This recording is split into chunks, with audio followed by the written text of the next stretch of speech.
Good morning to you guys.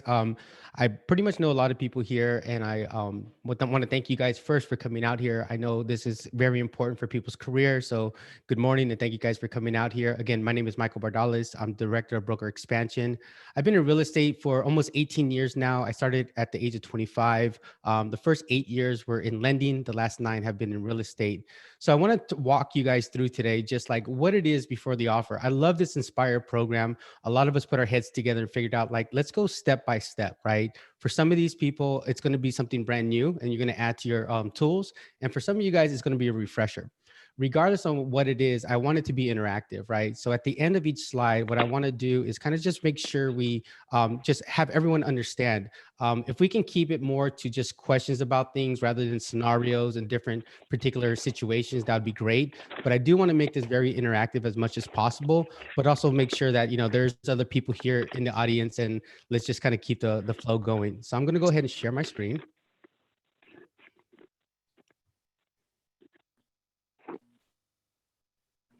Okay, 1 second, please. And let's go ahead to present. Okay, first things first. All right. So now that we're assuming now that we have gotten the lead and we have made the phone call and now we are working with these individuals, right? However, what I believe, and I think a lot of us should have this mindset, is that we should have some few basic real estate knowledge before we go out and start working with buyers. So I came up with a few things that I thought would be helpful for you guys to kind of work on first. The first thing is kind of called what's your elevator speech, meaning like, what is it that you do, right? So if any of your friends came to you, a buyer came to you, or so on and so forth, what do you tell them, right? So I wrote this elevator speech and I'll send it to you guys as well. But an elevator speech is basically a 30-second bio of yourself, right? You're kind of giving people enough information to get them to understand, oh, okay, that's what you do. You are a realtor. But you don't just say, I'm a realtor, right? That's pretty easy to say because everyone has an assumption of what a realtor is. So again, go back to what is that you do. So I'm going to give you an example here of an elevator speech. Hi, my name is Michael, and I'm a local Bay Area realtor with Radius Agent. I am a Bay Area native, and I've been in real estate for close to 18 years. And I have experience in both the lending and real estate sides for both buyers and sellers. I work in a few counties such as Alameda, Contra Costa, and Solano. Being a Bay Area native, I'm very familiar with all the cities in that area. I'm pretty sure when you say something like that, individuals will be like, oh, that's great. Okay. So, what I would do is recommend doing that. When I first started in real estate, I actually wrote my elevator speech and I literally just went in front of the mirror and just kept repeating it and repeating it and repeating it. And it's just a good way to have your buyer feel confident. It's like, okay, I am really working with somebody here. He's not just a realtor, he is a Bay Area native. He's working in the counties that I want, and he definitely is familiar with that. Perfect. Let's get going. Okay. So I believe that's going to be the first question that's going to be asked. The second question is have an opinion in the market. Now, we don't have to go national, you guys. We don't have to give out CNN data, CNBC data, or anything like that. But I would definitely want to be local here, right? So you want to talk about the areas that you serve. I know a lot of us here serve a lot of different cities and counties. Being in the Bay Area, you guys, so I'm in Oakland. So just to give reference to a lot of individuals here. So I'm going to reference the Bay Area a lot. But again, just think about your market too. Okay. Every market's different. Don't get me wrong. And offline, if you want to talk specifically to about your market, there's Amber, there's myself, there's Rebecca, Jero. Please reach out to us. But in regards to the opinion on the market, this is my opinion on the Bay Area market. The Bay Area market is full of individual submarkets. For example, in the city of Oakland, there's about 10 different markets from homes in the hills, the lower bottoms, and even outside of Oakland. Areas like San Pablo, Richmond, and El Sobrante tend to have the same zip code, and their markets tend to go into each other. Once we start to look at different specific markets, I can definitely give you true data on that particular market. So I kind of answered it, but I didn't, right? Because a lot of this stuff is Johnny on the spot. So again, you don't want to get too specific, but then they may ask you, well, what about Oakland? Or what about Richmond? And then from there, you're going to sit there and say, okay, what part of Oakland or what part of this city are you looking at? So what I would do, instead of kind of giving such a general aspect to the entire real estate market, get specific. Once you get specific, being that a lot of us here are local agents or know our markets, trust me, you'll have an opinion. So that's the things I wanted to do. The last thing I want to present to you guys, no, not the last thing, but the next thing is preparing a real estate team. I know a lot of us do a lot of cold calling, But also, when you go out there, I encourage you to do an outreach. And the outreach is prepping your real estate team. So, what does that mean? Well, there's a lot of lenders out there. And I would recommend meeting with lenders weekly now. And I recommend reaching out to those lenders and talking to them about various loan programs. Everyone is going to sit there and say, I have my go-to lender, but we're all going to have different type of clients. So there are going to be different personal styles. There's going to be different credit scores, so on and so forth. So what to have a deck, a roller deck of different lenders, one that specializes in down payment assistance, one that specializes in VA, so on and so forth, that's going to make you a true professional. So when someone comes to you and say, hey, you know what? I have a 580 FICO score. I want down payment assistance. Oh, that's a great person for Nancy. Oh, I have an 800 FICO score. I need to close in 14 days. Oh, that's a great lender for JVM. So I encourage you right now to also make sure you're networking with lenders out there. The second thing is title companies. You have to understand that the title company basically holds your escrow and they also hold your check. So you definitely want to make sure you work with people that are your friends almost. So you know that they're going to pay you immediately. They're going to reach out to your client immediately, so on and so forth. I know a lot of us see listings right now that says pre-escrow open with so on and so forth. You can still use your own escrow company. And I encourage you guys to use your own escrow company. That's going to help you with your turn times. So if you're working with a lender that you trust, a title person that you trust, and yourself, that becomes a team right there.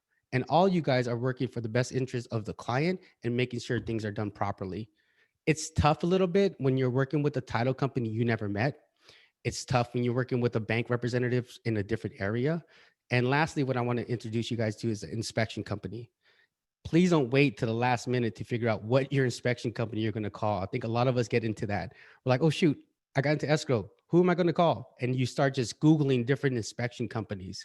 From that, you really don't build a rhythm of understanding how inspections should be done because it seems like everyone's going to do it their own way. We use a guy and I use him all the time. So what I would encourage you guys, especially now in the hot market, is at least get 3 to 4 escrow companies, inspection companies, to really understand exactly how inspections are done. So typically you want to do a home inspection, a pest inspection, and a roof inspection. Okay. So to recap that, get about 4 to 5 lenders, get about 2 to 3 title companies, and get about 3 to 4 inspection companies. Okay. Reach out to them. I'm an agent in a local area. I would like to talk to you. The good thing about lenders is they tend to pay for your lunch. So if you're hungry, call your lenders up and they'll take you to lunch. All right. The last thing I want to talk about is also contract and disclosure knowledge. I want to say this like really, really clear. To be a top producer to me is you understand your file. I am such a big on files. We're here big on compliance. So what I want to say is make your offers clean. So write up mock offers right now. Walk through these offers. Show me an offer that you want to submit before you submit it. It's always good to have a second eye on the offers that you're submitting just to make sure that everything is done properly. So what we have is training. So I would encourage you not only to rely on our training here, but all of us are part of the associations of realtors. Within the association of realtors, there's tons of trainings on disclosures, on contracts, on the MLS, so on and so forth. So please don't just rely on just Radius providing this stuff. There's also outside resources that you guys are paying for that are actually going to provide those services for you. So again, let me just recap this real quick. Real estate knowledge, have an elevator speech. Second, have an opinion on the market. Third, have a real estate team. 4, know your contracts and disclosures, okay? Does anyone have any questions before I continue on this? I'm going to look at the chat right now. I'm going to give you guys about 10 seconds. Hey, Michael. Yes. Common question is, when's a good time to buy? When's a good time to sell? You want to answer that question? I do. And I say it depends on the person. The market is the market, right? At the end of the day, is it the right time for who? Is someone that has $300,000 in a bank account, that has great credit score, that just paid off all debt? Of course, that's a great time for that individual to buy. It's never a wrong time to buy real estate, right? That should be the common theme. So look at the individual and see if that individual can fit the current market, and then you'll know it's the right time to buy for that person. Does that make sense? How do you answer the question when they ask you, though? That was the question. I definitely say that. So are you talking about yourself or someone in general? And they say general, then I would say that. If it's them, I would ask them about their situation. So what are you looking to do right now? Do you own a home? Are you looking for an investment? Because there's so many different ways of buying, right? Yeah, I always think that is a perfect opportunity to open up a dialogue. Yeah, definitely.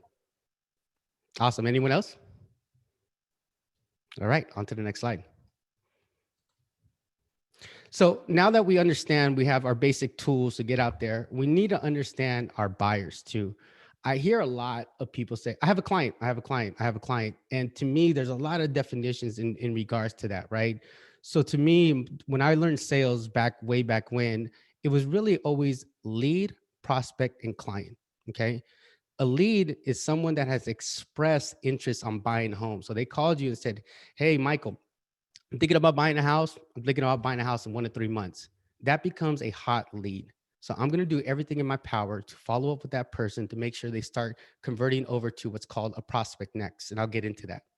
The next one is saying, hey, I do want to buy, but you know what? I'm going to wait till summertime. Right now, I'm just looking, so on and so forth. Cool. You're going to treat that individual a certain way as well. And the last person is someone that says, you know what, I'm going to buy, but I'm going to wait to the end of the year. So I'm just getting my ducks in a row, getting my credit score up, so on and so forth.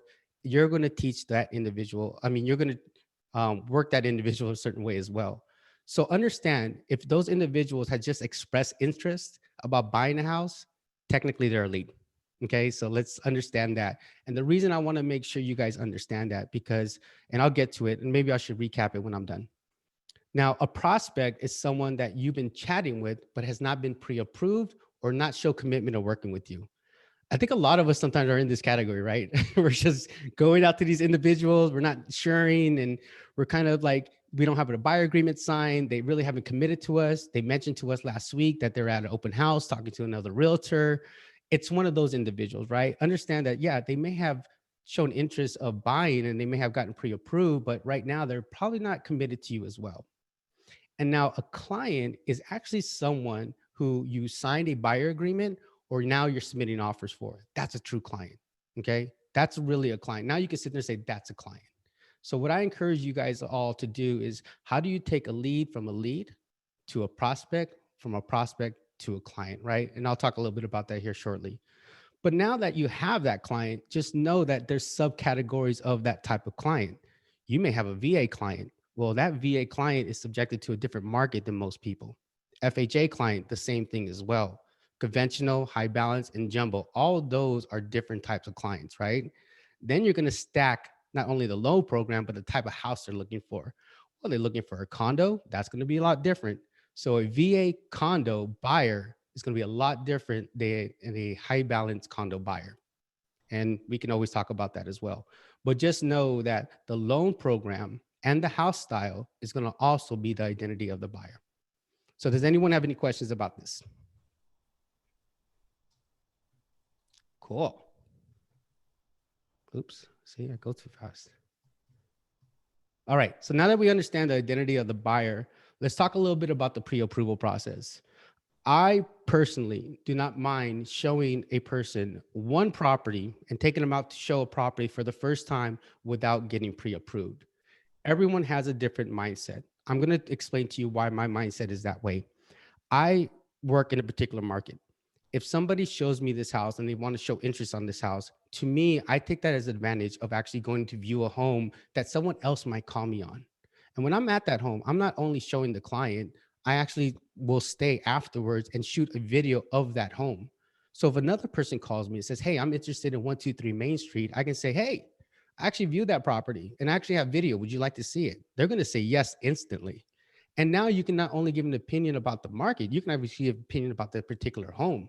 Yeah, I saw it. It's great. However, the picture of the backyard really didn't show the right side of the backyard. And if you see the right side of the backyard, it's actually full of weeds, the fence is falling down, so on and so forth. And also the neighbor behind there has this big trailer and they're actually doing this, that, and the other. See, now that's a lot of different conversation. So in regards to that, that's the reason why I don't mind going out there without them being pre-approved. But the second time around, I'm definitely going to get them in the pre-approval process. So I know a lot of us aren't lenders. I, again, have a lending background. So I want to give you guys a little cheat sheet right here. So when you're talking to these individuals, right, you don't really have to ask these individuals, what do you do for a living? Where do you work at? So on and so forth. You can kind of ask like, have you been working for the last 2 years? Because this is really what your lender is going to need to properly pre-approve these individuals.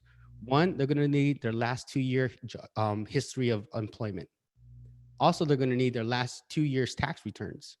They're going to need their last 2 years W-2s and their last 2 months of pay stubs. Okay, so just know when lenders are looking for that, it's the last 2 years and the last 2 months of pretty much your client's income. The second thing is down payment. I think if we get confused, I would want to like bring out the confusion of what a down payment and closing costs are. Sometimes when we go to our clients and we're looking at a home of say $500,000, they will say, "Oh, I have $50,000. That's 10% down," but we forget to mention closing cost. So I want to show you guys here an example. So as we know here, down payment purchase price with 10% down equals a $450,000 loan amount. Okay, so that's just down payment. The second thing is closing costs. Well, what are closing costs? Those are title fees, those are lender fees, those are transfer taxes, et cetera, et cetera. So when you combine down payment and you combine closing costs, that's what you call total cost to buy. So to have a true 10% mortgage, you're going to need $50,000, 10% down mortgage. You're going to need $50,000 down for the down payment and an additional $15,000 for closing costs to equal total of $65,000 for total cost to buy. So again, when you talk to your individuals, don't forget to mention, is that $50,000 include your closing costs, or do you need some help with that as well? So that's one thing you want to factor in as well, because that can take someone from 10% down to almost 8% down, add PMI, add an extra rate higher, so on and so forth. So it's a pretty big difference, and you just understand that as well. And then lastly, is going to be credit score. So depending on the credit score is going to determine exactly the loan program they're qualified for, the down payment they need, and the interest rate they're going to need. Again, this is why I believe this is so important to have a lender on your team. If we don't get this happening, it doesn't matter how many homes we show, it doesn't matter how many leads we have. This is truly what is going to get us to the stage of submitting offers and getting clients. Now, does anyone have any questions about this? I have one question maybe or a comment. Are you still finding that people who are trying to do VA, USDA, and FHA, are they still having problems trying to submit offers because of the cash buying situation? There's definitely been a lot of discrimination in regards to those type of loan programs based on the Section 1 having to be done. It's something that we as realtors have kind of taken the step to our sellers and say, hey, don't accept this offer because you have to clear Section 1.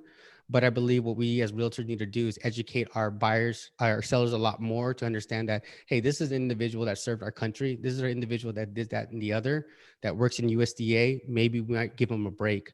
But yeah, I would definitely say that there's a ton of pushback in regards to those type of loan programs, and it gets me mad. Yeah, same here. I was just asking if you're seeing that pushback, because I know being in Southern California, this market needs to get a correction soon, or a lot of people are still going to be priced out, because especially with the moratorium that just happened, and I don't know if they've reinstated it, or are we gonna have the same problem in 08 when we had a lot of people lose their homes and we had a mess of the inventory because of the financial mess that the banks got in. Yeah, I mean, yeah, I think the moratorium was lifted, I believe, and it's now in effect and whatnot. But yeah, in regards back to your question, yeah, we're getting a lot of pushback up here. Sometimes VA loans don't even get presented to some of the sellers, and I think a VA loan is almost as good as cash if it's presented properly. So maybe we should have an education on that too, because 100% financing is a lot better than the cash offer in my eyes. So, Bingo. but yeah, definitely. Any other questions about the pre-approval process? All right, cool. Michael, I have a question about for general knowledge, down payment of 50,000, and do you have a rule to guess or approximate the closing cost, the percentage, 1.5 of the price, 2% of the price of the home? Do you have a rule? Yeah. Thank you for asking that. I tend to go 3 to 3.5%. I'd rather go high. Yeah, I'd rather go high and reduce it than say 2% and then add on it, right? So, yeah. And in this case, right, I'm glad you asked that question. 10% down, 3.5% for closing costs. That's 13.5% that they're going to actually need of the purchase price, right? So generally, you have to say, hey, just to be clear, do you have at least 15% down? That's going to Never, make sure they have reserves. That's going to make sure they have closing costs. Because again, the lender doesn't want to clear out your bank account either, right? So you can't yeah, just have like 65K in there and then all of a sudden you have zero. So you want a little bit of wiggle room. So that's why yeah. I always say 3.5%. And then even afterwards, try to make sure they at least have 2 to 3 months of reserves in their account too. Taking in consideration that the lender is the one and the title are the ones that gets involved exactly, figure out what the amount is. Correct. And usually we have a good approximation in the beginning, but the last one would be determined at the close of escrow. Thank Awesome. you. No worries. All right, cool. Now that we know a little bit about the buyer process, let's talk a little bit about this buyer consultation, buyer agreement. Now, sometimes we really need to slow our process down to make sure this really happens. Okay. Sometimes what we do, I believe, is like we go out, we show a property, we get excited, and then we submit an offer to the client, and then we get into escrow, and the client's like, what just happened? And that's really not the proper way to do things. So I want to encourage all of you to have a buyer consultation. Now, the question was brought up of saying, well, when is the proper time to do a buyer consultation? I think you have 3 opportunities to do that. One is prior to the showing. So say, for example, you talk to a client on a Wednesday and you're like, okay, I'm going to work on a list of homes for you. We're going to meet on Saturday from 1 to 4. However, can we schedule something prior to the showing to go over the fundamentals of buying a home here in Oakland? They should be able to say yes. I mean, like, who doesn't want to know that, right? I would really push them. If they say no, and it's like, actually, I don't have any time, like, okay, great. Well, let's do this then. If we can't do it prior to the showing, can we go to a local coffee shop after the showings and let's sit down and really go over this? It's kind of important to understand that, especially at the stage that we're in. We're seeing houses. The next step is to actually submit offers. I really want to go over this stuff with you. And they say, well, no, I can't afterwards. I got to take off. Make sure you do it. Okay, well, before we submit this offer, which is due on Tuesday at 10 a.m., we have to get together and go over buyer consultation. Okay, so these are the 3 opportunities that I found that work for me. Okay, find a way that works for you, but make sure, please make sure that you do a buyer consultation. It's not fair to the buyers to get into something and then all of a sudden we're retracking what we're talking about, now finally going over what a loan contingency is, so on and so forth. The other thing that I want to encourage you guys to do is put in a buyer agreement. I know it's tough. Believe me, and probably a lot of my career, I've done a lot of business without a buyer agreement. However, what we're stepping into now, the market that we're stepping into is 3 things, I believe. One is protect yourself and your client from agents, investors, and sellers. In a hot market, and even in a slow market, people will prey on your client. It's just going to happen, right? You know, there's opportunities. Someone's going to go to an open house. You didn't notify the open house person. The open house person is not the listing agent. It's just a person in the office. They don't have a buyer. They see your person. They're going to come in. They're going to say, hey, if you do it, I'll get them to waive your closing costs. What do you think your buyer's going to say? Yeah. You know, okay. They're not malice. They're not trying to do it in intent, but they were offered an opportunity. So people are opportunists, right? So they're going to sit there and say, oh, great. And they're going to come back with you like, Michael, they just waived the whole closing costs. I'm sorry. Well, if I didn't have a buyer agreement, then pretty much that's done. Okay. Same thing now too is investors and sellers. They will do the same thing as well. Also, we are in an iBuyer mindset now. And there are platforms out there such as auctions, such as buy now, such as click here to buy.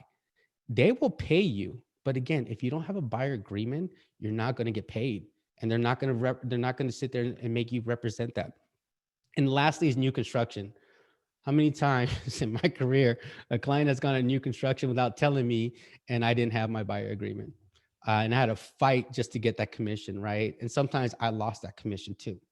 So I think in regards to that, in your buyer consultation, find a way to get the buyer agreement signed, especially when you start submitting offers. And this is the reason you tell them, like, listen, there's 3 things that are happening now in our market. One is there's individuals out there that might manipulate you to buy something and not look out for your best interest. I want to make sure that you know that I represent you and will always look out for you, regardless of what house we're looking at. Secondly, there's a lot of things out there, you know, a lot of algorithms out there. So you may wake up at night, find this auction website and buy a house. But now you're dealing with somebody that not like myself. So I want to make sure you protect yourself with that as well. And then new constructions.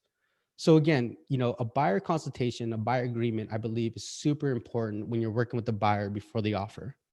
Now, does anyone have any questions on that or have any something to talk about in regards to the consultation or agreement? I do, Mike, is, Go ahead. my question is about, do you have a way to persuade the client on a smooth way what is all about the buyer's agreement? It's basically what I would say in a nutshell are these three topics here, because you make it relevant. There's so many things we can go into the buyer agreement about, but sometimes it's more real estate jargon than it's understanding what this is about, right? So we got to kind of bring it to the client in layman terms of like, look, I'm getting you to do this to protect you. I'm also doing this to ensure that any iBuying platforms, that you have someone still in the process with you. And then lastly, with new construction, they tend to drop the ball. Individuals move to a new construction after a certain phase is done. So it's just giving the reality of what it's about. If you're going in there and saying, look, you need to sign this if you're going to work with me, that's not going to work. People don't want to be in a place that they don't want to be at, right? So if they don't want to work with you, then why would they sign it? But if you show them the value of what we talked about before these slides, and then educate them on why the buyer agreement is done, I don't see why they wouldn't do it. Yeah. I noticed on the literature, or I read about what qualifies me as your professional is having an uninterrupted series of events in the process of buying your home. That qualifies me as your representative, and it's important to me to make sure that we agree on Yeah, this exactly. kind. Yeah. And Yeah. the other thing I do say to bring it back to people, like, but however, if you ever come to me and you say, Michael, this isn't working out, I'll go ahead and null and void this contract. Just like you, I wouldn't want to hold you to something that you don't feel comfortable with either, so I'm not going to hold you to it if you come to me and say you want to go ahead and break it. But at the same time, this is more for protection than it is for me to make money off you. That's what I would say. Cool. Anyone else? Perfect. All right. Now that we understand that, like, okay, so we got the people all done, right? So we have our team going, we have a pre-approval process going, we understand exactly our buyer agreement. Now they need to look at property, right? I believe there's two ways to set up a property drip.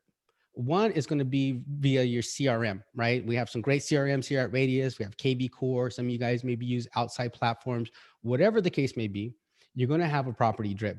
So after you talk to the client and you get their needs and their wants and the description of the house, go ahead and set that filter up. I recommend sending it out on Tuesdays, Wednesdays, and Fridays.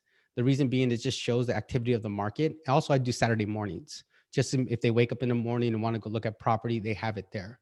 So I recommend doing that. The reason I send it on Mondays instead of Sundays is because I want to see if like, oh, wow, I didn't go see that house. Now it's sold, so that's what you want to see too. Like, wow, the market is moving. So Saturday gives an opportunity to see what's on the market, and Monday gives an opportunity to see what was off the market by then. So that's the days that I choose. So go ahead and set that up 2 to 3 times a week. Ensure it allows the client to communicate with you. Whatever platform you're using to send your property drip, make sure your client can like it. Make sure your client can comment on it. Like, hey, Joseph, I really like this property. Can we see it at 1:00 on Tuesday? If you don't have a CRM that communicates that well, or your client is using a platform that doesn't communicate back with you, please find one. I believe with a KB Core, our add-ons only $50, and I highly recommend that you have some sort of CRM, especially if you're doing buyers, okay? The second one you guys need to do is you need to send a home. So the list is going to be about maybe 20 homes, 30 homes, whatever the case may be. Take the time to look at those 30 homes and pick out homes you feel match the client needs.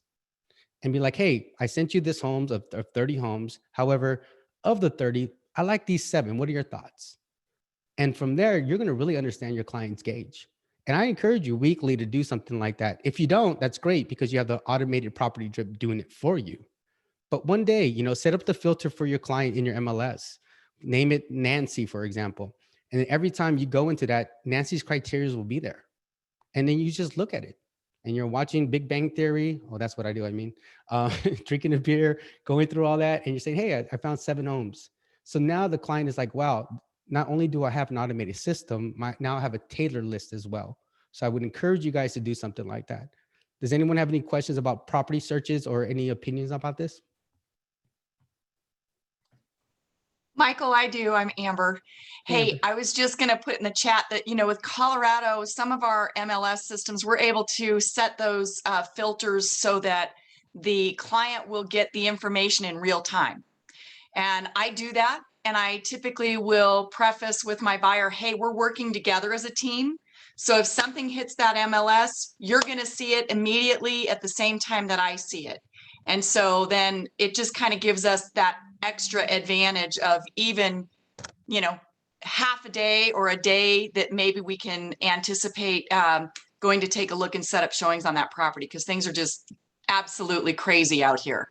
Yep, exactly. Yep. So match your market, match your style. But what I would encourage you to do is don't rely on the system sometimes, like you can really, I found houses that like hit back on the market. Like the second it hit and I was the first one to call and boom, they gave it to me. So be alertful, be alertful. Yep. Thank you for that, Amber. Good deal. Anyone else? Awesome. Okay. So now we're going to talk about, now we figured out the homes, we're pre-approved here now. Now we're going to go show. Okay. Now showings go down in a couple of different ways.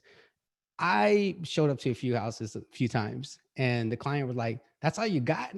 And I showed up, I'm like, man, these are clients. The listing agent did a great job on the filters and the virtual staging. And when I went there, it didn't look nothing like it.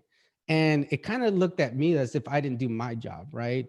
And you got to think about this. We are realtors, but we are salespeople and we sell a product and we're showing a product we've never seen. Little tough, right? It is. And we probably do it a lot. So, but if all possible, preview homes prior to showing. And you're probably thinking, well, how do I do that? Broker tours. Did you know the majority of homes that hit the market probably hit broker tours first? In our market, there's broker tours, I think Tuesdays, Wednesdays, Thursdays. And I'm sure that's happened in your market as well. Make sure you go to those broker tours. Okay. If you have a client, that is going to see a house this weekend and a new one just popped on the market, chances are it's going to be on broker tour. So I encourage you to do that. I encourage you to look at coming soons. If you can't go on broker tours, set up a time to just go before the showing. I know some areas are a little further. Like after this, I have to go to an area that's 2 hours away from me. Luckily, it's my cousin as a client. I wouldn't go, but obviously I can't preview that house first, right? That's too tough. So there's some homes in situations where you can't do it, and there's some that you really can do it. So make sure you're the expert there, because it's great to go to a house and be like, yeah, I seen this house. This is what I noticed first. This is what I noticed afterwards, so on and so forth. And right now, if you can, preview the Matterport, preview the 3D tour, preview the videos that they have too, to at least understand that. The other thing that I've been doing, and I'm sure a lot of you guys do, is put the property on Google Maps. Look at the neighborhood too. Okay. I go and I click the neighborhood. I walk down the neighborhood. I see what's around there. So then I know what I'm anticipating when I'm coming there, right? Because what is that? It's a gas station or a big propane tank behind the house that we never seen, right? The listing agent is not going to take a picture of that. So at least now when you go to the neighborhood, you're not just going to the house, you're also checking out the neighborhood. Like, where's this gas tank at? Oh, there it is. Now I see where it's at. Oh, wow. There's this big drainage behind this house too. I didn't know that. So that's why, to me, I feel like it's important, because you don't want to get the shock factor when you show up with the client, like, oh, this house is ugly. Why did I come here? The first showing, what I tend to do is I show majority of what the client wants to see first. I don't know the client. I don't really know their style, right? I mean, I can assume even going to dinner, I'm going to know what a person wants to eat, how much more a home. So I want them to take the lead. Okay. But also too, I want to kind of sprinkle a little bit of homes that I kind of feel that was off their radar. Like, hey, did you see this house? So I let them take the lead. Oh, sorry about that.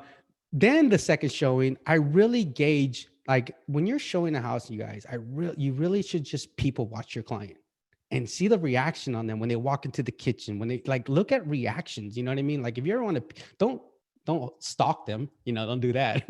but just occasionally, what do you think of the kitchen? You know, what kind of countertops do you like? Do you like these cabinets? You know, do you like this backyard? Do a lot of probing, you know, yes, no, you know, let them open up. Is this the kind of backyard you like? Did you want something more open? Do you like this pool here? Are you a pool person? Understand all those because you understand your client. And I think now when you understand that, the second showing start saying, hey, based on what we saw and based on your reaction, these were the homes that I think are good for you. And when you start doing that, they're going to be like, wow, they're, because think about the process we did here, right? We got a buyer consultation, we got a buyer agreement, we pre-approved them. Now we're taking the extra steps to show them that we're true professionals on our products as well.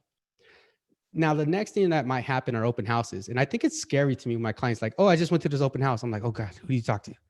Right? So what I would recommend doing is if your clients choose to go to open houses without you, please reach out to the listing agent. The listing agent would tell you like, it's going to be me hosting or it's going to be Joe from my office. Call Joe from that office.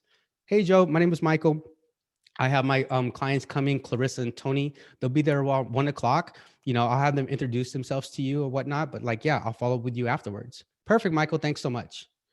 Hey, Clarissa, Tony, I just talked to Joe. He's hosting the open house. When you go there, go ahead and sign in and let them know that you work with me, so on and so forth. Okay. So boom, now that's protecting you and your client, right? And you're taking the extra steps. So again, when you happen to go to open houses and you're knowledgeable about that, please make sure you reach out to the listing agent or the host agent so they know that your client is going to the house. Does anyone have any questions about showing, previewing, or open houses? Cool. I do.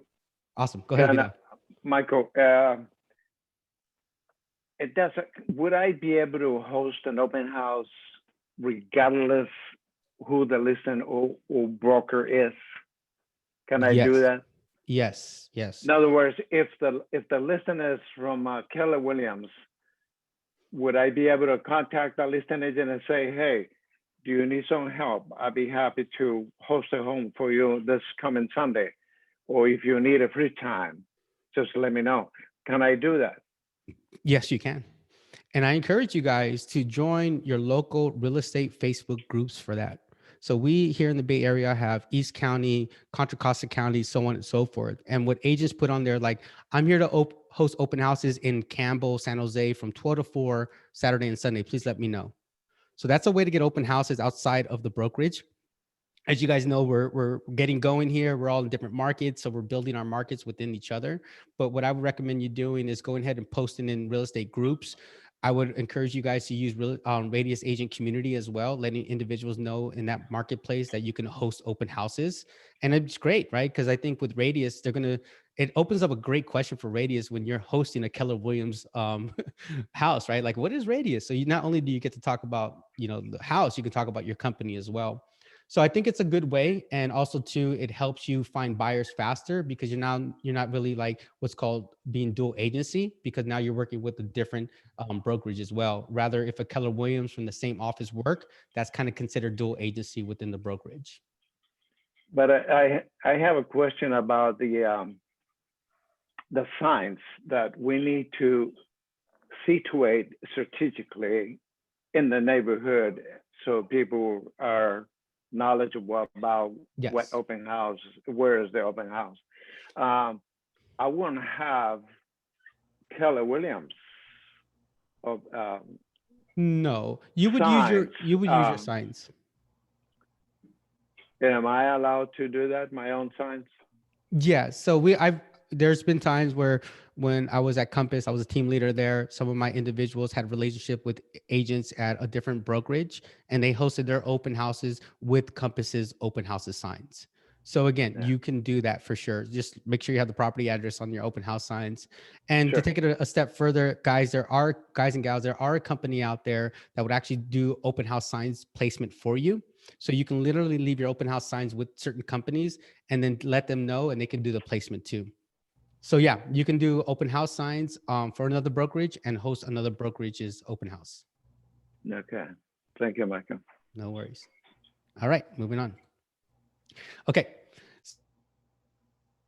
So now this is where you guys get paid. All that other stuff anyone can do, right? I mean, systems do it, iBuyers do. That's why a lot of, people outside real estate do real estate, because of all that stuff there it's systematic once we have it down. but this is really where the money is, right? This is really where we find the house for the client. So after the first time you go on, you pretty much showed a lot of homes that they probably liked on the market. The second time, it's the same thing. And then you might get to a point where the clients didn't like the houses you shown and no homes on the market match what they do. What do you do now? Give up, right? No. It's time for the hunt, right? This is where true things begin. And now you have to start being creative. Now, the secret sauce here is definitely available. And that's why we have mentorship, right? Like myself and Joseph and Amber, we can mentor you guys in regards to how to get creative for that individual client. I can't sit there and tell you really what the magic is going to be to get that client without understanding the situation. So some ideas on what to do is farm a neighborhood, right? So what you can do is you can send letters out to particular people. There's actually a platform, I forgot the name of it, but I'll send it out once I remember, that will actually find potential sellers in that neighborhood and will send letters to them via UPS. So they have to sign for it, right? And then they sign for it. And basically you're saying, I have a client approved for 800,000. We feel that your house is worth that much. Would you take an offer and deal with me? You can do that in the neighborhoods that they want. Okay. A condo place works really well that way too. So you could put a little bit of thought and start farming that neighborhood and letting them know that you have a buyer and that you can stop them from having to put the house on the market and have a bunch of people come through and probably save them on fees too. So that is a good way of finding a house outside of the MLS. The next thing to do is get on the phone. I think a lot of us call clients, but we don't call realtors. Call realtors. Hey, my name is Michael. I'm in this area of Richmond, just seeing if you guys have any potential listings coming up. I know you work this market really well. Can you please keep me on that radar? Make cold calls to realtors. That builds relationships as well. And then lastly is attend broker tours. Again, your broker tours are gems. You will get to see things that most people won't see for another 4 to 5 days. So I would really, really encourage that you put broker tours at least once a week on your sort of workflow for the week. Okay. And the next thing is going to be needles in the haystack, right? Look at expired listings. A lot of us don't do that anymore. And you don't have to sit there. People go with expired listings and say, hey, I can list your property. What if the conversation was like, hey, I have a buyer, so you don't have to list your property? Remember this with expired listings. They just went through 4 months of prepping the house, getting the house sold, doing all this stuff, and they got nothing. And now you're calling them with something. So don't put them back to the same process and get the listing. Just go straight for the actual contract with your current buyer. If they want to put it back on the market, great, that works too. And the other one is days on the market. I don't know how many times I swooped up on property at list price just because it was listed for 25 days. Like, hey, it's listed for 25 days. You try to get over asking, what's up? Okay, so like you have to look at those type of things as well in the MLS. So use these two things as your tool. Again, get creative, and in the MLS, find that needle in the haystack as well. Does anyone have any questions about the hunt or maybe some tips that they do in regards to their hunt? All right, everyone finds clients. Sometimes we don't get the house. I'll go knock on the neighbor's door if they really love the layout. Oh, wow. Yeah, so so in other words, if your offer doesn't get accepted, I ask the title company to pull similar information, and then we go knock on or send a letter to all the ones that are similar to that. Yeah. Yeah. I think, again, I like the thought of expired listings just because, again, individuals are kind of over the whole open house process and things like that. And they just want to get done. FSBOs is another one, getting a little bit tougher. A lot of FSBO platforms are out there. So I would encourage you guys to look into that. What it does basically is just allows the FSBO people to still control the contract, but they do basically the paperwork. So there's also FSBO's company out there that you may want to check out as well. But yeah, about the hunt, if you want to talk about it, definitely reach out to us and let us know. Now let's talk about, now we found the house. Let's talk a little bit about the offer. And I broke it up into 3 separate categories: part 1, part 2, and part 3. Okay. And again, this is an evolution, right? So again, we did our elevator speech. We did our buyer consultation. We got them pre-approved. We previewed the house. We love the house now. Now what? Well, first thing first is disclosures. Okay. Highly recommend. No, not recommend. I want to mandate. Can I mandate, Rebecca? Can I mandate this? How about Amber? Can I mandate this? That It is mandated as per our state government. there you go. See, you have to do this. You have to do this. And that means not giving it to them, meaning you read it. Take the time to read it. When I first got into the business, you saw all the different titles and you were like so scared, right? Like, oh, what the heck does this mean? But just remember that these disclosures they end with certain things. They end with advisory, they end with disclosure, right? They end with those type of things. So when they're doing that, just tell your client they're advising us on this, they're disclosing this, so on and so forth, right? So for you to understand that a lot of these are staple things that they don't change the wording, they don't change anything. It's the same stuff. Fair housing's the same, making laws the same, so on and so forth. So remember, when you go through that, please make sure that you understand what you're talking about. And if you have any questions, there's Amber, there's Rebecca, there's myself. We know this well. So I highly, highly recommend that you go over the disclosure package and understand that before you write an offer. What's also in the disclosure package are going to be inspections. Now, some of us may have some struggle not understanding what section 1 of the report is, what section 2 of the report is. The great thing is you could always go to the inspector. And I think a lot of us don't understand that. He gave the inspection, she gave the inspection. Why wouldn't we call them to get more information about this report? Okay. And if we can't get a hold of them, we can definitely get a hold of the listing agent. So there are ways to understand that report, and someone can't just give a report and not like talk about it. That's just seems weird to me. But if you don't understand things and you can't get a hold of these individuals, again, reach out to Amber, Rebecca, or myself, or anyone within here, and we can help you walk through that process. Okay. Inspections, definitely want to get to know that, right? These are pretty much the 3 staple inspections I see a lot of people do. Is going to be first your home inspection, your pest inspection, and your roof. If they have a chimney, obviously you're going to want to do a chimney. If there's a pool, you're probably going to want to do a pool. And then each one of these inspections may stimulate another inspection, right? So the pest inspection might say, oh, cracks in the foundation. Oh, I need a structural engineer, so on and so forth. Oh, the electrical panel looks kind of fried. I need to get an electrician out here. So they're not going to go into detail about the report, but they will actually maybe, stimulate another inspection as well. Also too, And- go ahead. I'm sorry, Michael, I was just going to jump in. I'm sorry Yes. to interrupt you. I just wanted to say that something that I tend to recommend that agents do is when they're talking about the inspections, that they perhaps review the buyer's inspection advisory form with their client, because that I sometimes use as a handy dandy checklist to say, hey, did we talk about all this stuff that might be important to you? And it kind of keeps you organized to go through their options again. I love it. I just wanted to mention that. Yeah. Yeah. So if you guys, the BIE and the BIW, what we call here in California, it's a buyer inspection election and a buyer inspection waiver. So you're sitting there saying, listen, you can do all this. They're going to cost you $500 each, but but you have definitely the ability to go ahead and hold these inspections. Let's go ahead and do these staple ones that I kind of recommend. And then from there, if others stimulate it, we may want to do these inspections. So I love that. I would highly encourage putting the buyer inspection elections, maybe in your buyer consultation, so they understand what sort of inspections that they're getting. Great idea. So again, when you review the disclosures solo, also then review them with the client. Okay. So what I do is like, okay, if we're interested in a property, let's set up a Zoom, let's talk about it. And I go over each page with them. Again, this is what this disclosure means. This is what this means. And then you can go straight to the inspection report. Like, hey, these were my concerns about the inspection reports. Did you have any others? Well, and then at the same time, if there are concerns about the inspection report, please reach out to the listing agent prior to speaking with your client. So now you can understand that, look, I found out that section 1 here is going to cost us $3,000, but they actually have a contractor going out there Thursday to clear the report. So now you understand what's happening, not only with the report, but with the house and the response of the seller in regards to that inspection. Okay. So again, make sure you review your disclosures. Does anyone have any questions about disclosures or inspections? Cool. I just have to say, I wish Colorado would get up to date and get those BIWs. We don't have those in Colorado. wow. So you guys are lucky. Yeah. Well, California is a suing state, so. Yeah. Awesome. Let's go. Maybe I'll get one from Rebecca, and then I can sort of take a look at it for our agents in Colorado. So we have that advantage as well. That's a fantastic idea, Yeah. actually. Thank you. Okay. So now that we've gone over disclosures, it's okay.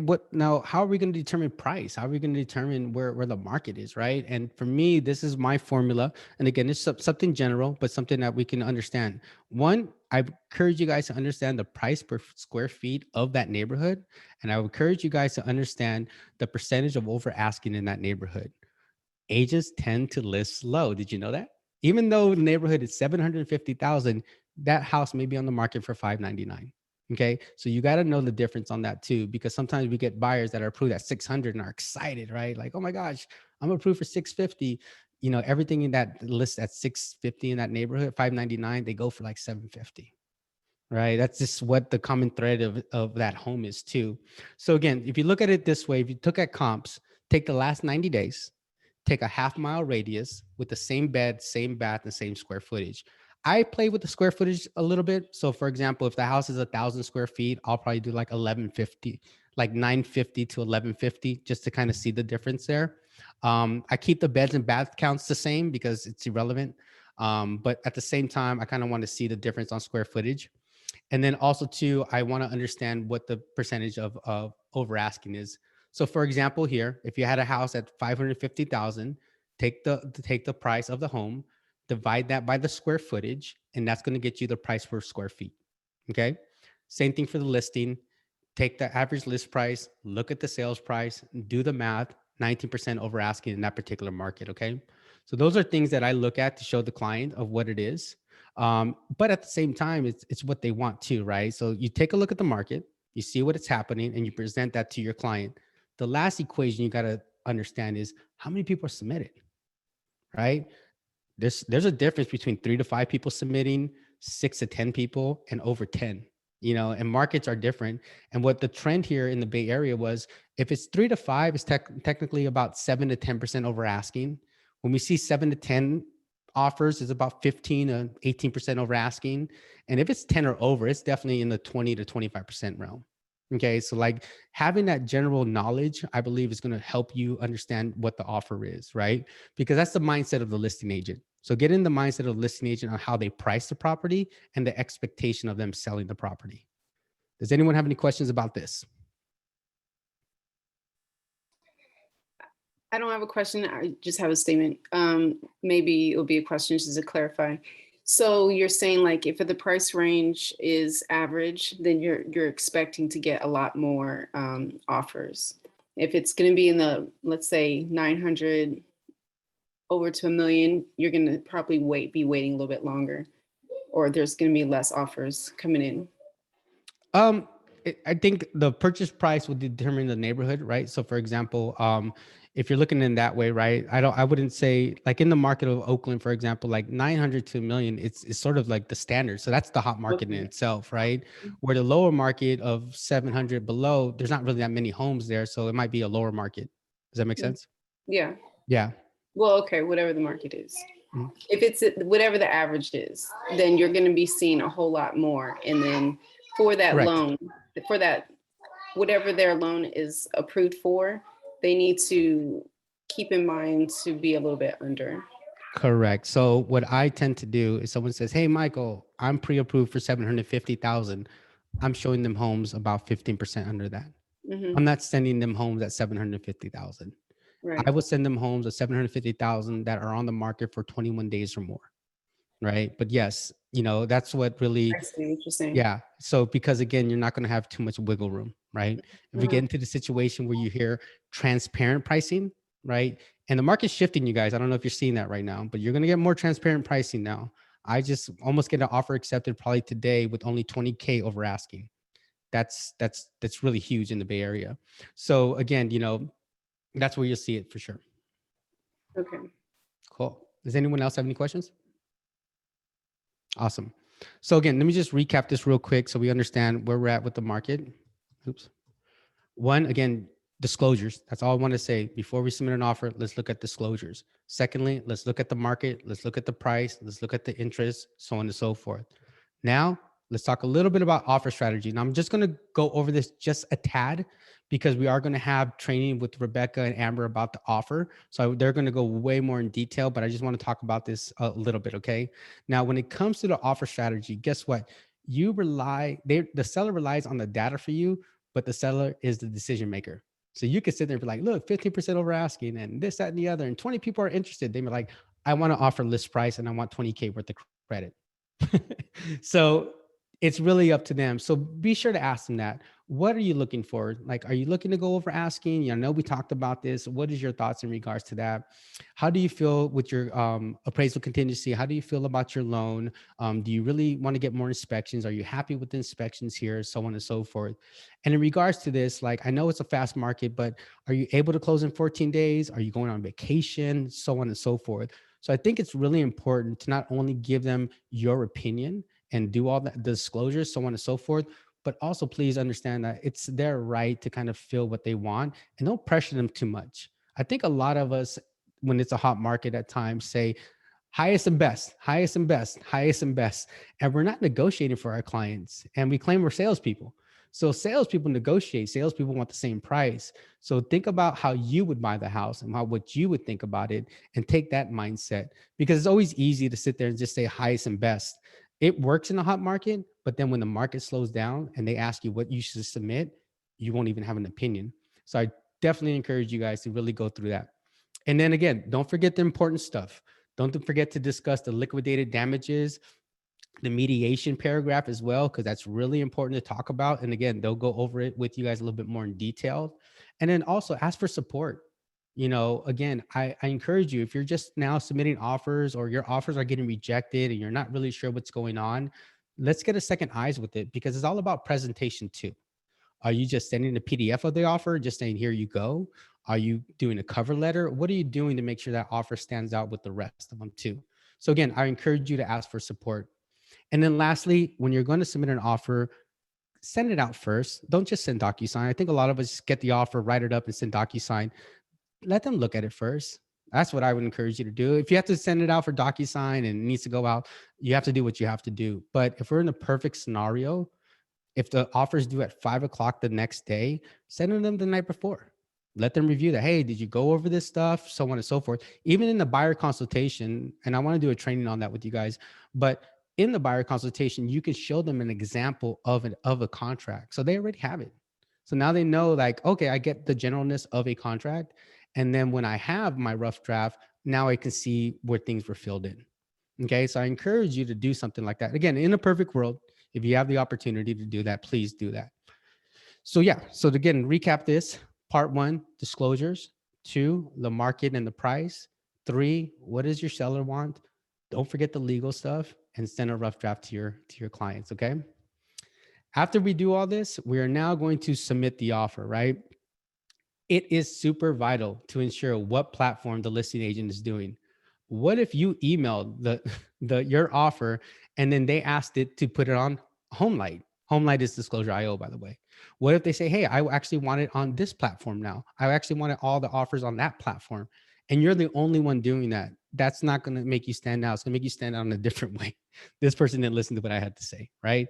And also, we're a virtual company too. So we got to know the virtual world just as much as they know it too, okay? I don't know why I put wants to review the offer. I'll erase that. Ensure you know exactly what documents they want for the offer package. Some of us sometimes just send in the RPA, but they also want a cover letter. They also want proof of funds. They also want a pre-approval letter.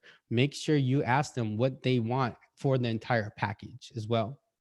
Send a recap of summary, price, and terms within the body of email. What I do is say, hey, here's my price, here's my terms. Please find that this is attached, so on and so forth, and just leave it at that. They're not encouraging, obviously, letters to sellers anymore, depending on your market. So those are pretty much a no-no in certain markets. But having the proof of funds, a pre-approval letter, the cover sheet of the disclosure, and the offer tends to be sort of the 4 staples I see when submitting an offer. And ensure to prep the lender on the listings agent's name, phone number, and property address. When I submit the offer, I CC my lender.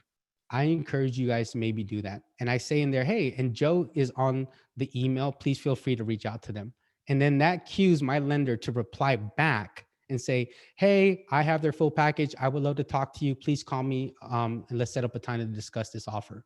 Okay, so now you want 2 sides of it, right? You have your side and you have your lender side doing that as well. So prep your lender knowing that when this number pops up, answer it. Answer this number, right? And then also find out the date and time they plan on reviewing with the seller. So if they say, hey, I want it by 5 o'clock that afternoon, well, are they doing it to prepare a morning appointment? Are they doing that for an evening appointment, right? Because the moment an offer is submitted, Your clients are like this. You're like this. We're all like this, right? So the anxiety and just waiting sometimes, if we don't understand when they're reviewing, can go a little bit longer, and we don't want that. So if you know that you're going to submit an offer at 10, make sure you understand when you're going to get your answer back by as well. So again, ensure you know what the platform, the listing agent is doing. Ensure you know exactly what documents they need for the offer package. Send a recap in your email about the price and the terms. Prep your lender. And again, make sure that you have a date and time that you know that they're reviewing this with the seller. Lastly, this is where we're going to end with, is counter and rejection. Okay. So again, when you send something out, you're going to get three things to happen. They're going to counter you, they're going to reject you, or they're going to accept you, right? They counter you, it's going to be on price and terms. You don't have to change your price and terms. They're just saying, hey, do you want to change your price and terms? Sometimes they may say, we want you to be at this price. We want you to be at this term. And then that's your decision to either stand fast of what you have or to just accept what their counter is. Okay. If it's a rejection, I would actually recap everything with your seller. Like, okay, listing agent, can you give me some feedback on why my offer wasn't accepted? Oh, Michael, you were actually 7th place from price. Okay, great. Thank you for telling me that. You know what? Everyone waived their contingency. Michael, you still had your loan. Okay, great. Actually, with your offer package, I didn't see that you signed the disclosure, so I didn't know if you reviewed them yet. Thank you for telling me that. Okay, so I would always encourage you guys to go back to the listing agent and figure out what's happened. Go back to the seller and just say, hey, your buyer, and say, hey, we got beat out because they went 50K more, and we're okay with that. We didn't want to go that high, so who cares? Yeah, the loan contingency, we feel comfortable keeping it in place. So if they want to remove it, that's totally fine, so on and so forth. So I would definitely recap that, right? And then the acceptance, these are the steps, right? Contact the client. Don't forget to send your submission form here with Radius. Connect all parties with these individuals here. Open escrow, prep inspections, and provide the lender for submission. Okay? So again, once you submit an offer, these are the 3 things that you guys are going to happen. Does anyone have any questions about this? No? Awesome. So that is the presentation, you guys. I should have had a better ending. Something should have been fiery. But what I would like to say is that, remember, we are definitely having the the contract one happening with Rebecca and Amber as well. So again, I just want to just go through all of this really fast with you guys so we can understand that. So first things first, encourage you guys to get the basic knowledge here. Figure out your elevator speech, figure out your opinion, build yourself a little real estate team, and get training on these contracts and disclosures. Understand your identity of the buyers, know they come in different categories, and treat them appropriately.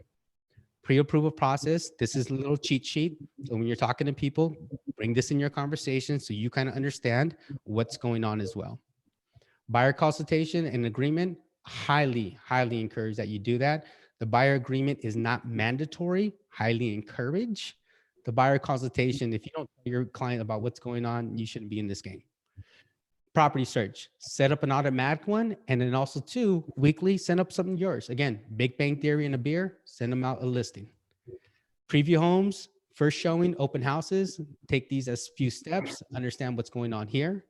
This is the money part. This is where we all get paid of figuring out exactly how to find that house for our client. Offer part 1 is all about disclosures. Offer part 2 is all about your opinion on the pricing, the interest, so on and so forth.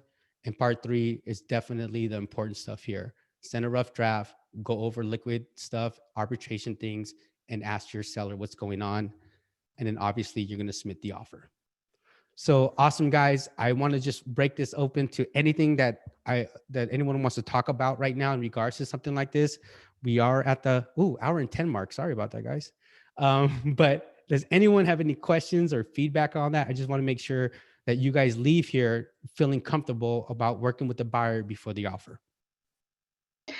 Hey, Michael, it's Svetlana. Hey. Hi. I just wanted you to rephrase. You had some stats about if there's going to be 2 to 3 offers, you can anticipate the sale price to go over X amount percentage-wise. What were those stats? Can you say those again? Yeah. So in my market, again, I'm always, that's what in the beginning, in the market that we're in right now, when we're seeing 3 to 5 offers, it's typically 5 to 7% over asking that we're seeing right now when it comes to that.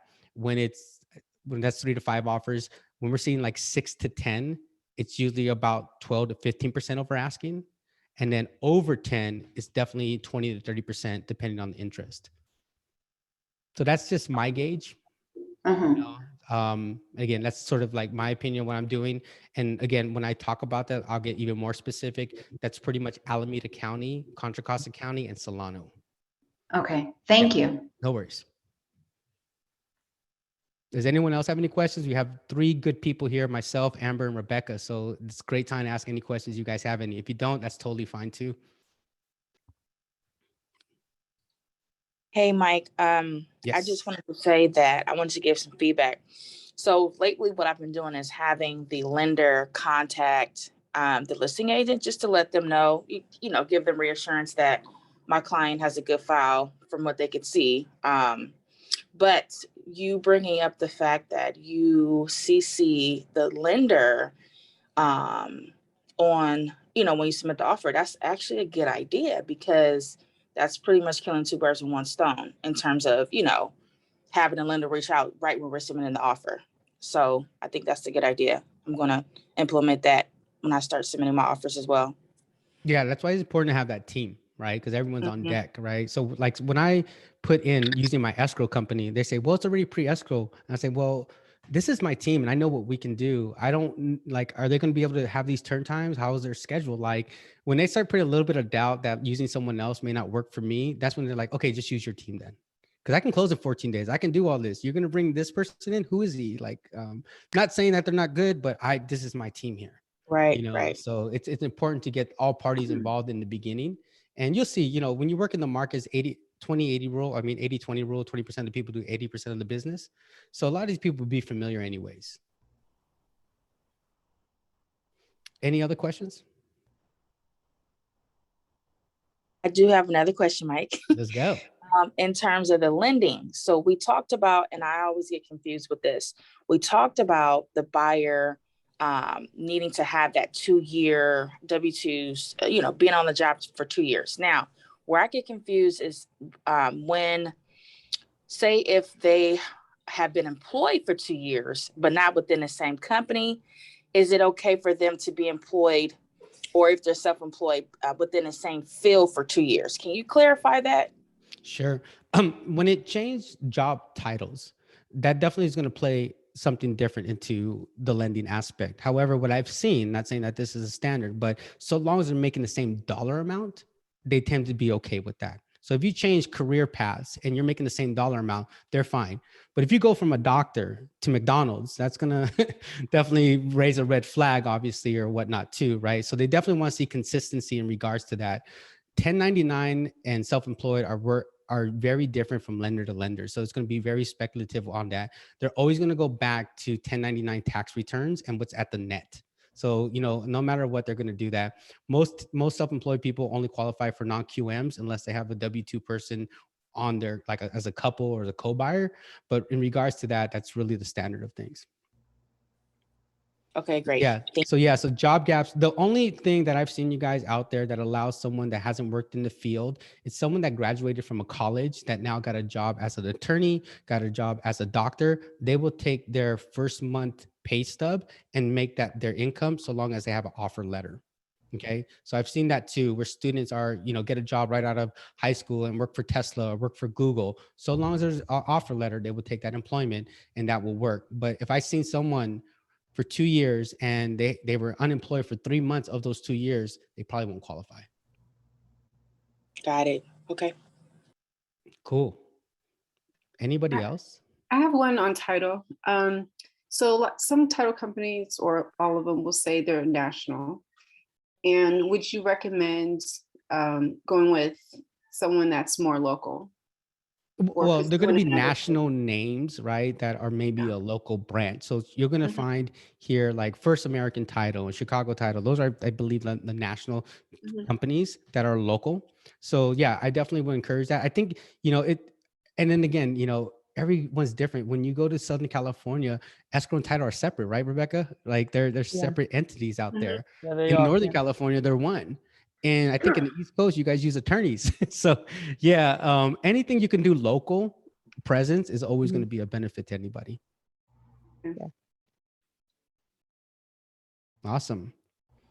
Well, Michael, Rebecca, I'm, yeah, excuse you me, I want to would chime in just to chime something? in. Yeah, for sure. I'm in Colorado, land title is specific to Colorado.